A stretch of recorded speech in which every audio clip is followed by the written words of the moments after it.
Tá, vamos lá. Como eu começo esse vídeo sem entregar todas as cartas logo de cara? Recentemente, o Thiago Braga publicou um vídeo comentando a recepção que a Fê recebeu por parte da internet nos últimos dias. E sendo justo com ele, o professor foi até bastante moderado ao explicar por que acredita que existe uma certa imprecisão na forma como muita gente está reagindo à personagem. Aliás, a coisa chegou num ponto em que parte do público resolveu até apelidá-la de Laufeia, numa tentativa nada sutil de ridicularizar a sua aparência. Só que, no meio dessa discussão, ele levantou alguns pontos que valem uma reflexão mais demorada. E como eu tenho uma dificuldade quase patológica de ficar fora de uma boa discussão cultural, resolvi me meter nessa briga que nem é minha. Mas se você chegou até aqui, deixa eu me apresentar. Eu sou o Paladino, agora na minha forma Ark, ao meio da revista e corrigida, e você está no universo Cristão Geek, onde cultura pop e teologia apontam para o verdadeiro criador. E hoje vamos conversar sobre uma discussão que na superfície parece ser sobre feminilidade, beleza e personagens de videogame, mas talvez esteja falando de outra coisa completamente diferente. Então bora. Toda vez que sai um jogo novo com uma personagem feminina, acontece a mesma coisa com a pontualidade de um relógio. Em poucas horas, o coro já está formado, dizendo que deixaram ela feia, que masculinizaram a mulher, que é mais um capítulo da agenda woke querendo apagar a feminilidade dos games. E eu nem vou perder tempo fingindo que esse coro está inteiramente errado, porque a cultura woke existe e ela de fato mexe em personagens por motivos ideológicos sem aviso prévio. E quem nega isso só está sendo desonesto na direção contrária. Pois então, não é dessa briga que eu vim falar. O que me interessa não é se a reclamação tem fundo de razão, é o disfarce que ela veste quando aparece, porque ela quase nunca chega dizendo: eu só queria que essa mulher fosse mais gostosa. Ela chega vestida de causa nobre, uma defesa da feminilidade, da mulher de verdade, contra uma ideologia que estaria tentando apagá-la do mundo dos jogos. É uma roupa muito bonita. O problema é que, quando você olha de perto, ela não veste bem. Porque basta observar que esse mesmo coro aplaude de pé para que essa conversa sobre feminilidade comece a perder força. E o padrão se repete tanto que chega a ser previsível. Toda semana aparece a mesma cena. Alguém pega um print de uma personagem séria vestida no meio de uma expressão de esforço durante uma luta e legenda com algo como: olha o que o woke fez com os games. 2 dias depois, a mesma conta está celebrando a Eve de Stellar Blade, apertada em uma roupa colada com a física de balança no talo, ou comemorando que uma lutadora de Street Fighter voltou com mais curva e menos roupa. E daí quando você bota as duas lado a lado, percebe que aquilo que ele anda chamando de feminilidade tem uma definição muito mais estreita do que ele finge ter. Olha só a ironia. A personagem que ele odeia muitas vezes é profundamente feminina. Ela é mãe, ela é guerreira, ela carrega uma dor, ela tem um rosto comum e ela envelheceu com o que viveu. Tudo isso é feminino,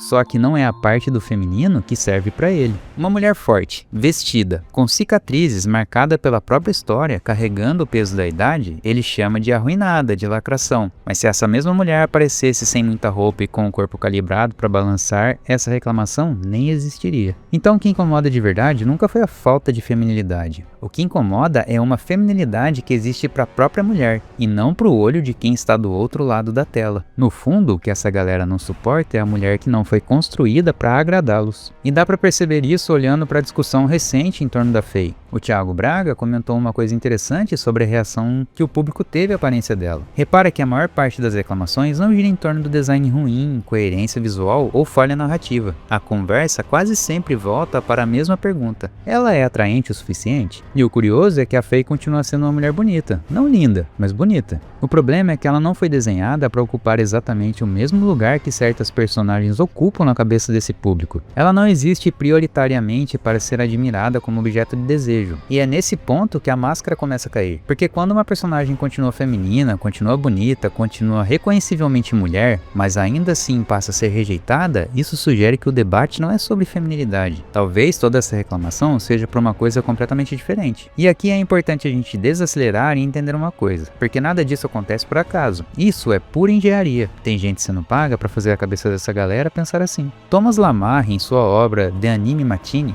estudando o jeito como a imagem é montada, descreve uma técnica que ele chama de vista explodida. Sabe aquele desenho de manual técnico, daqueles de montar um móvel ou um motor, em que o objeto aparece desmontado com cada parafuso e cada peça flutuando separado no ar para você conseguir enxergar um por um? A lógica do design de muitas dessas personagens é parecida com essa. O corpo deixa de ser apresentado como uma pessoa inteira e passa a ser organizado em pedaços. A câmera demora numa região, a roupa se abre numa outra, a animação destaca uma terceira e cada parte é construída para prender a sua atenção sozinha, descolada do resto. Aquela física de movimento que tanta gente exige com paixão, por exemplo, não é nada além de uma rotina de animação programada para manter certas partes do corpo permanentemente em evidência, mexendo no canto da tela, mesmo quando a personagem está parada. Não é descuido, nem capricho artístico. Alguém sentou e programou aquilo linha por linha com um objetivo. E o objetivo é bem simples. O que está sendo entregue ali, na maioria das vezes, não é um personagem. É uma coleção de estímulos montadas para produzir uma reação no seu corpo. Não é uma pessoa que te convidam a conhecer. É uma interface construída para acionar um gatilho. A tal mulher exuberante, com tudo balançando, foi desenhada peça por peça para te fisgar pela libido antes que você tenha tempo de pensar em qualquer outra coisa. E o detalhe cruel é que funciona. E quem foi fisgado sai jurando que está defendendo a beleza. E antes que você venha dizer que esse é um argumento progressista, deixa eu te dizer quem explica melhor isso. Roger Scruton, em Built a Very Short Introduction.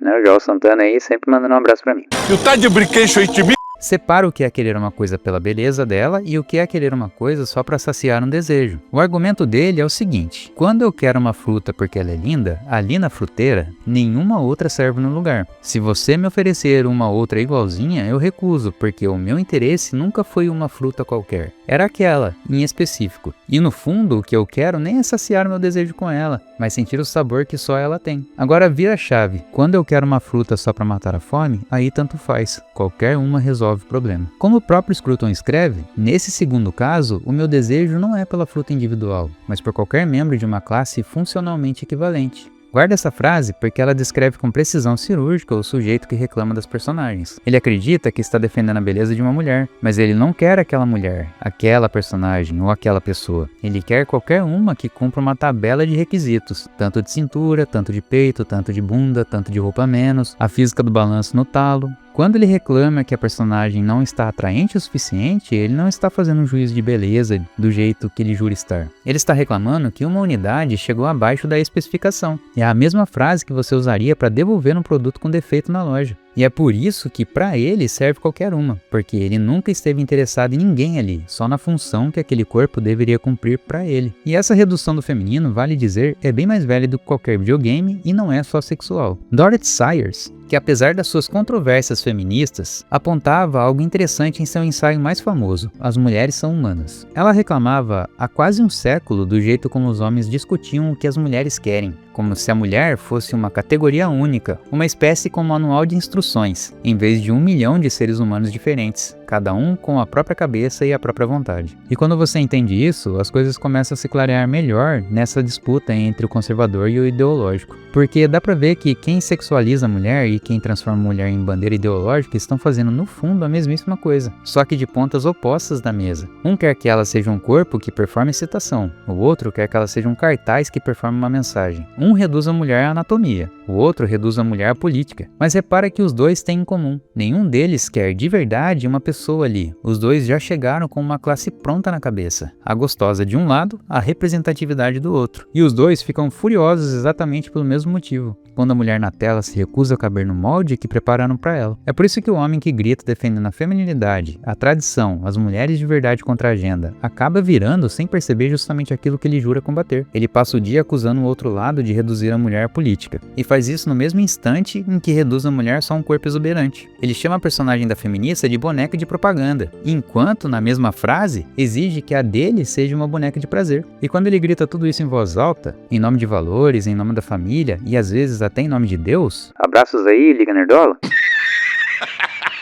ele faz uma coisa que devia envergonhá-lo. Entrega de bandeja, para a própria caricatura, a prova que ela sempre quis ter. Aquele desenho que o mundo faz do homem religioso como um velho hipócrita e baboso, que mede a mulher de cima a baixo enquanto cita o versículo. Ele nem percebe, mas acabou de sentar e posar para essa foto. Mas antes que você aí do outro lado fique confortável pensando, isso, bate neles. Deixa eu ser honesto aqui. Muito desse reflexo que vemos em homens que assumem esse tipo de posição também é alimentado por um desejo que existe em todos nós. Às vezes escondido, às vezes nem tanto. O desejo de pegar uma pessoa inteira e reduzi-la a uma função. Pode ser uma função sexual, pode ser uma função ideológica, pode ser apenas a função de ser útil para mim. No fim, pouco importa qual seja, o mecanismo é o mesmo. E a verdade é que esse é o caminho de menor resistência para o olhar humano. O meu e o seu estão incluídos nisso. Ninguém aqui está numa posição confortável para apontar o dedo. O disfarce, aliás, é sedutor exatamente por causa disso. Ele permite que a gente mantenha um apetite intacto, sem abrir mão de nada e ainda por cima dê a ele um nome bonito. Chame de tradição, chame de defesa da beleza, chame de luta contra a agenda. Serve qualquer nome, menos o verdadeiro. O que torna tudo isso mais esquisito é que o cristão deveria ser, de todas as pessoas, a última a cair nessa. Porque não existe no mundo uma visão mais alta do corpo do que a cristã. Para a fé cristã, o corpo não é um acidente, não é uma casca descartável, e muito menos uma vergonha que precisa ser escondida. O corpo é a imagem de Deus, é chamado de templo, e é a coisa que o próprio Deus decidiu habitar quando se fez carne. Não tem nada mais valorizado do que isso. E é justamente por ser sagrado que ele não pode ser servido numa bandeja como um produto. Você não bota à venda aquilo que é templo.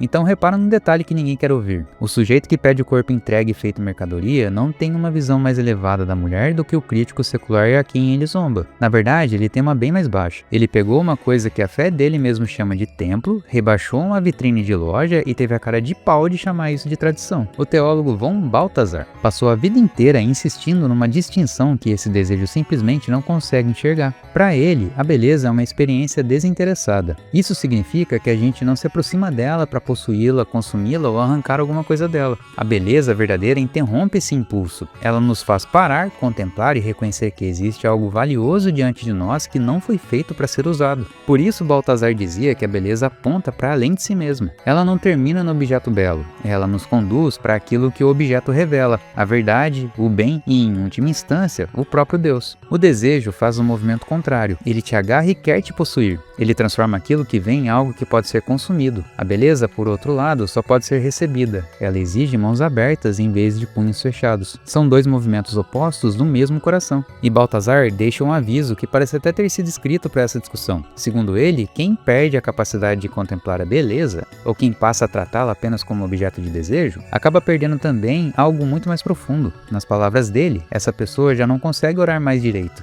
E pouco depois também não consegue amar e nem expressar amor. Agora coloque isso ao lado de um homem exigindo curvas maiores em nome da beleza. O que ele está defendendo não é beleza, ele está defendendo excitação. E as duas são coisas completamente diferentes. E uma cultura que perde essa diferença começa a esquecer exatamente na ordem que Balthasar escreveu. Primeiro, como se ora, e depois como se ama. Porque no fim de tudo, a medida nunca esteve nas curvas da mulher, nem na bandeira política dela. A medida sempre esteve no olho de quem a encara. E é aqui que eu preciso te apresentar alguém, porque tudo isso para de ser teoria no instante que essa pessoa entra na história. Os evangelhos contam sem nenhuma pressa, uma cena após a outra, de Jesus encontrando exatamente as mulheres que o mundo dele já tinha reduzido a uma função, e fazendo toda vez aquilo que nem o homem que sexualiza, nem o que ideologiza conseguem fazer. A mulher no poço, por exemplo, a samaritana, para a sociedade dela, ela era praticamente um currículo de fracassos. 5 relacionamentos desfeitos e um homem que nem marido era. Era a mulher que as outras evitavam. A mulher que buscava água na hora mais quente do dia justamente para não encontrar ninguém pelo caminho.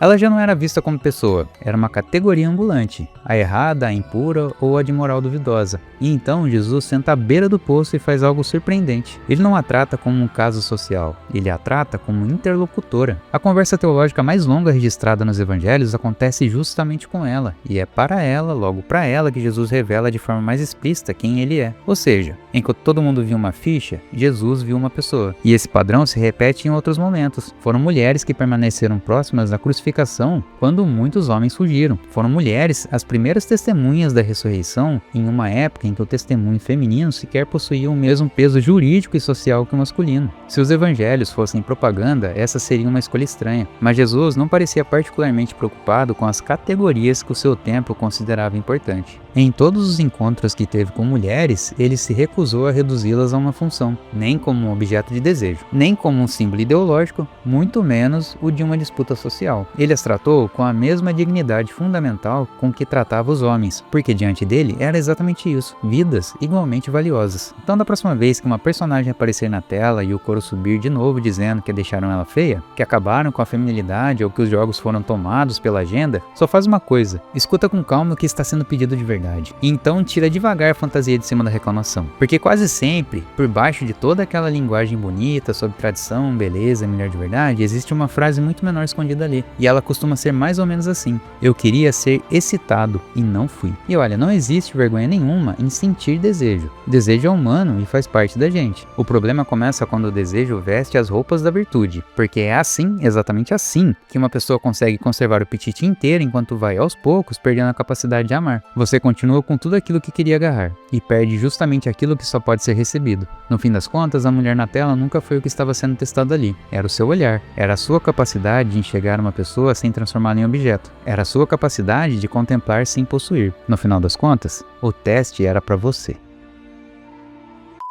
Bom, se você chegou até aqui, muito obrigado pela paciência, e se gostou da nossa conversa, considere se inscrever no canal e ativar o sininho para acompanhar os próximos vídeos. Também queria lembrar que a nossa vaquinha foi descontinuada pela plataforma, mas se você quiser apoiar o trabalho do canal, estamos recebendo doações pelo Pix que está aparecendo na tela e também estará na descrição. Todo o valor arrecadado será destinado à produção de novos vídeos, e quem nos ajudar será agradecido aqui, como sempre fazemos. Na verdade, a gente ainda não tem ninguém para agradecer por enquanto, então a nossa parte a gente vai ficar devendo agora. Bom, é isso, até a próxima e que Deus abençoe todos vocês.